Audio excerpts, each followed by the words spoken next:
Bismillahirrahmanirrahim. Assalamualaikum warahmatullahi wabarakatuh. Saya ingin berbagi kisah di balik kamar operasi sahabat-sahabat semua. Saat itu saya mendapatkan seorang pasien perempuan umur kurang lebih 8 tahun ya, didiagnosis dengan peritonitis difus, suatu peradangan di dalam perut yang diakibatkan kemungkinan adanya usus yang pecah. Saat itu telah terjadi sepsis, artinya kuman telah menyebar ke seluruh darah dan menyebar ke seluruh otak, menyebar ke seluruh bagian organ-organ penting sampai terjadi penurunan kesadaran pada saat itu.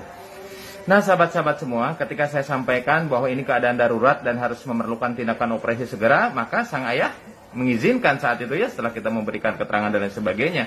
Silakan Pak Dokter, lakukan operasi. Saya bilang begini Pak, ini bukan operasi ringan, ini operasi besar yang memang resikonya kasarnya antara hidup dan mati. Kemudian si bapak itu pun tersenyum. Insya Allah Pak Dokter, saya ridho. Kemudian lakukan tindakan operasi, dan ternyata tindakan operasi sahabat-sahabat semua, apa yang diperkirakan memang benar. Terjadi kebocoran di usus halus perbatas dengan usus besar. Kemudian dilakukan pencucian di perut dan lain sebagainya. Akhirnya karena usus tidak bisa disambung, usus itu disimpan, dijahit di permukaan perut, sehingga dia BAB itu dari perut bukan dari anus. Kemudian kondisi kritis pun kita lalui di kamar operasi ya, saturasi oksigen sempat turun, kemudian nadi sangat meningkat ya, dan diputuskan untuk dirawat di ICU sahabat-sahabat semua. Ternyata kemudian pasien dirawat di ICU, setelah dirawat di ICU dalam 2 hari ternyata ada perbaikan yang signifikan. Angka infeksi yang ditunjukkan oleh leukosit akhirnya turun dari 32.000 menjadi 12.000. So penurunan yang sangat signifikan sahabat-sahabat semua, di mana normalnya maksimal 10.000. Kemudian pasien sudah bisa berbicara. Tadinya tidak bisa berkomunikasi, tadinya kehilangan kesadaran, seperti orang apatis. Akhirnya pasien dipindah di ruang perawatan seperti biasa. Nah, ketika saya berkomunikasi, menurut saya ini ada beberapa hal yang memang di luar kebiasaan, di mana resiko kematian sangat tinggi, di mana triage of death itu ada ketiga-tiganya. Saya komunikasi dengan ayahnya, Pak, alhamdulillah operasi ini lancar Pak. Kira-kira doa apa sih yang Bapak lanjutkan, yang Bapak lantunkan? Pak Dokter, sebetulnya saya nggak punya doa apa-apa, tetapi suatu hal yang bisa saya lakukan adalah terus menerus berterima kasih kepada Allah. Ketika anak saya menangis, terima kasih ya Allah, saya masih menyaksikan anak saya menangis. Artinya anak saya masih hidup Pak Dokter.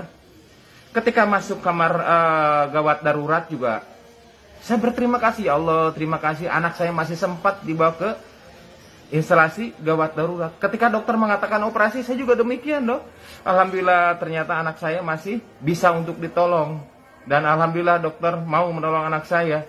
Ketika keluar dari kamar rumah sakit, kamar operasi, saya bilang, Pak ini harus ke ICU. Saya bilang apa?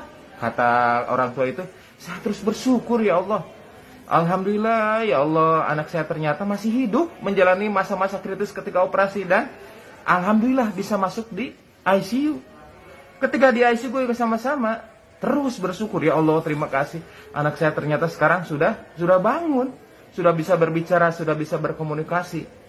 Ketika saya bilang, Pak, ini BAB-nya sementara di perut dulu, Pak.